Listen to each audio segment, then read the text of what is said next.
Hello,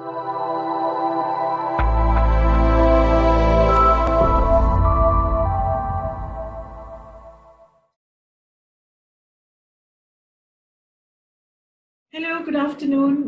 This is Nousheen here once again, and another episode of Quarantine Connect 2020 for you with a wonderful friend, Rahaf Kobeissi. Hi, Rahaf.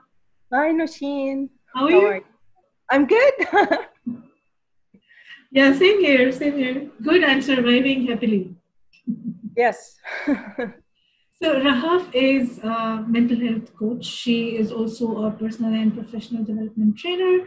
We have a lot to discuss today, and I'm sure that you will have many takeaways from our conversation. I hope so. Yes, before starting, we were talking about the importance of prioritizing what we want. So we have priorities related to work, we have priorities related to our personal comfort and happiness, we have priorities related to our social life. And how do you manage all these three now? What is your recommendation? Well, it depends on each person. Every person has his own list of priorities, and whatever makes us comfortable, we should lean into that. However, sometimes we get stuck in our comfort zone. For example, when we are workaholics, and I am one of them, I get more comfortable spending my time, doing my projects, preparing for my trainings and workshops, trying to do my coaching sessions and stuff, but then I forget about my friends, I forget about networking, I forget about having a social life.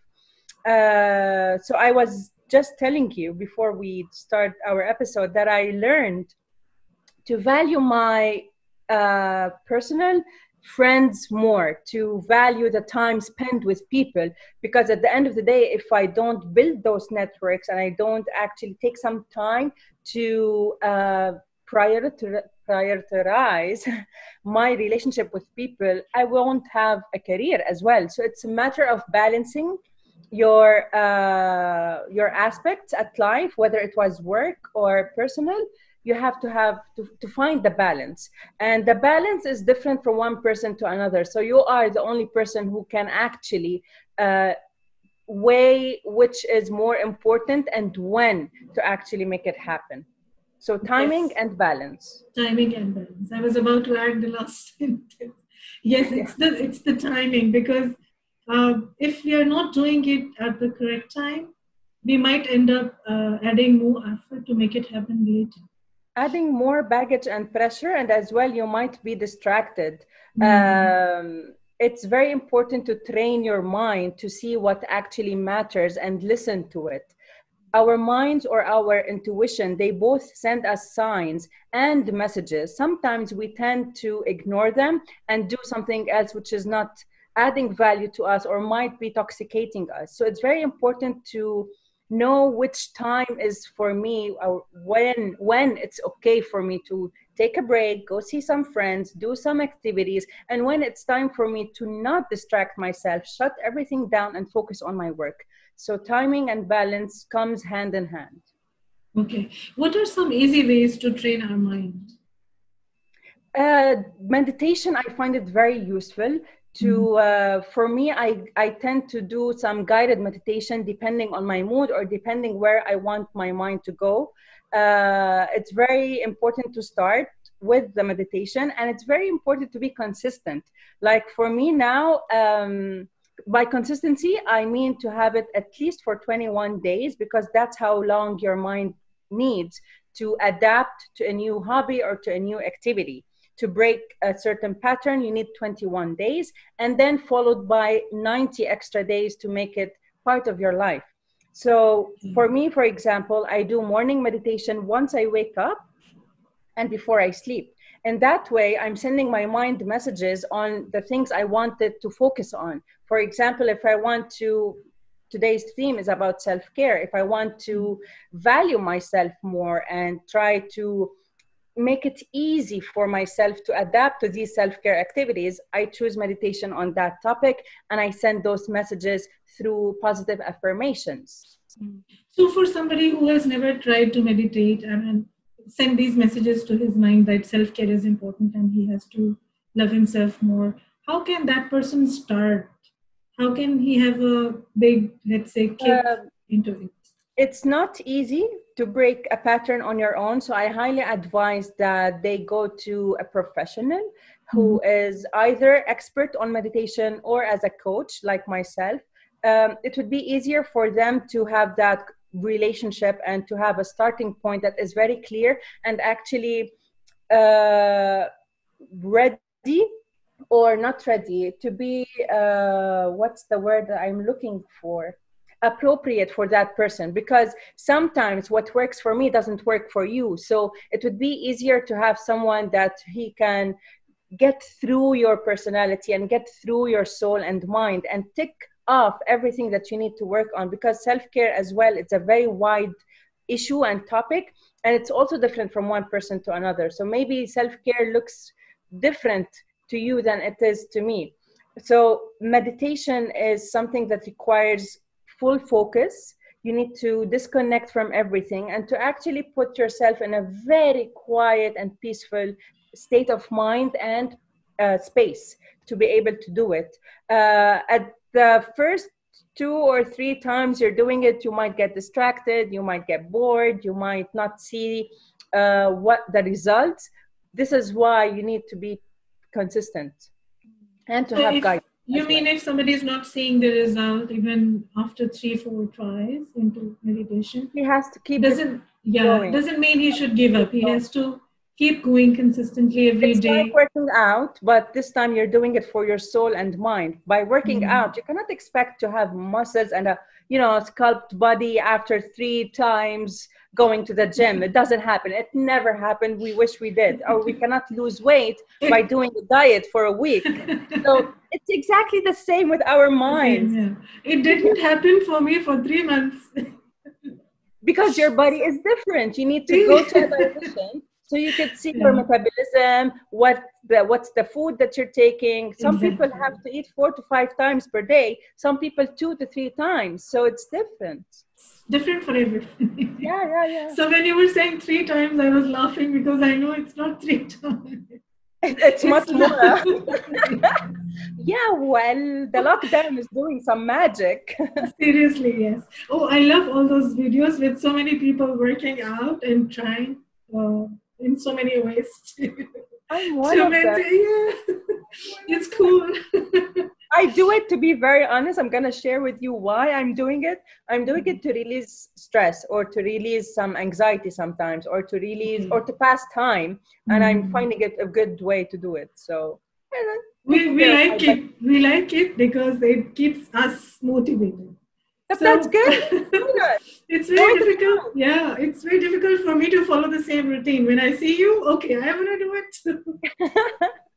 Find a routine that suits you. Yeah. Okay, so you were saying, getting back to the meditation and self-care point, enough of fun. So you were saying that your mood affects your choice of timing for your meditation. So how can we regulate our moods? Because sometimes I might be very willing to do it. At others, I might not be willing at all, or might be occupied in other stuff. So how do I switch off that? And how do I regulate my mood to keep on doing what is good for me? It's very important that you know yourself. You have to know what makes you happy, or what makes you relaxed, or what makes you feel the peace or easiness. So knowing ourselves is very important. If we don't know, it's very important that we get into coaching. But what I can say is that we have 2 kinds of self-care, and people try to mix them up. But we have the inner self-care and the outer self-care. So I could give you, for examples on inner self-care is the way we talk to ourselves. So pep talk is very important. And for example, when we, do any mistakes, or we do something wrong, maybe at work or with any friend or relative, we tend to punish ourselves, like, oh my God, I'm so stupid. Oh my God, I shouldn't have done that. So we go into the self-guilt and the self-blame journey, which increases the stress and the pressure on ourselves and decreases the self-care. And self-care is so different than self-love, just to people understand. So self-care is by learning how to be mindful with yourself, praising yourself when you do something awesome, and praise yourself when you do something wrong as well. Like, okay, um, next time I'm gonna do it better. I did what I do best or what I know best. Make a date with yourself, even if it was for 30 minutes. For 30 minutes, I'm blocking. It's the same with our calendars and our journal. Like, I have a Zoom call with Nousheen today at 3. Okay, great. After that, I'm gonna take a 30 minutes and do something I love. It could be dancing, it could be watching TV or Netflix, it could be reading a book, it could be Zooming with our friend, it could be as simple as having a mask on our face. So, or learning something new, researching something, online learning, anything that has to do with our inner care. This is how we could do it. Take a quick nap, maybe 10 to 20 minutes, jump, dance. So these are the things that we can do for inner self-care. Outer self-care is mostly about our physical care, and for example, having our workout that we were talking about, that could be one of them. We could declutter, like recycling, like cleaning our closets, going through some old stuff. Arranging the books. It's a therapy. It's really, really nice going through the books and organizing them either by the genre or maybe alphabets, depending how OCD you are. Having a pet can help really. Yes. Giving your body comfort. That's how I could brief it. Giving your mind and your body the comfort that it's asking for, because it's very important that we do not ignore when our body is tired. Give it sleep, give it the care. When your mind is not focusing, when we stop focusing and we start forgetting things, which means our mind is actually telling us, yo, I need a break. Yeah. Give it the break and don't ignore it, because the more you ignore it, the longer time you need to actually adapt this self-care activity, and the harder it becomes to take care of yourself, and it will lead to another serious state. So to avoid that, start from a very, a beginning, from the beginning. Make it a habit, just as much as you have coffee in the morning. Make it a habit to take care of yourself. It's easier said than done, but it can be done. It can be done. Yes. It's true. Yeah. I make this habit of setting up dinner dates with myself. I do that a lot. Like, for Seriously. example, one of the rituals that I highly miss, I used to take myself every Thursday night to go watch a movie. Seriously. I love that activity. It's amazing, I know. Yes. I love it. You go there, you get yourself a popcorn and a Pepsi, and you just sit and watch a movie. For me, that was really it's enough time for me to just, disconnect from the outer world, which is like hour and a half or 2 hours. And if the movie was really good, that would be mind blowing. And I go back, and I used to look forward for it every week. Like Thursday, it's movie night, I did that Tuesday and Thursday, 2 nights. Yeah, there you go. It was amazing. So it is amazing. It's very important that the activity that you choose for yourself, whether it was inner or outer, that you love it, because at the end of the day, you would be looking forward for it. For example, you have kids. The minute they sleep, you will be looking forward for your me time. So me time has to be something that you love. Yeah. Something that you enjoy with yourself. Yes. And I just want to add something. Self-care is more valuable or more important when you're not feeling well. That's when it's very advisable that we push ourselves to do something about it, even if it was sleeping or crying or letting things out. This is also self-care. It doesn't have to always be something active, but it has to be something that you do not carry baggage, you do not pressure yourself more, and you do not let it go or just ignore it. Even if it was one of the ways that I like it about self-care, when you're feeling down, talk to someone, write it down, shift your minds from what is worrying you to where you want to go, or okay, how can we solve it? These kind of practices or mind games, I call them mind games, is very important. For example, now we are at home and we're not allowed to go out. So what bothers me is some people are perceiving this as we are locked inside the house. We're not locked. We're actually safe inside the house. Yeah. And we're getting to know ourselves, how we are spending our time alone. It's what you make out of it. And so we have a lot of free time all to ourselves.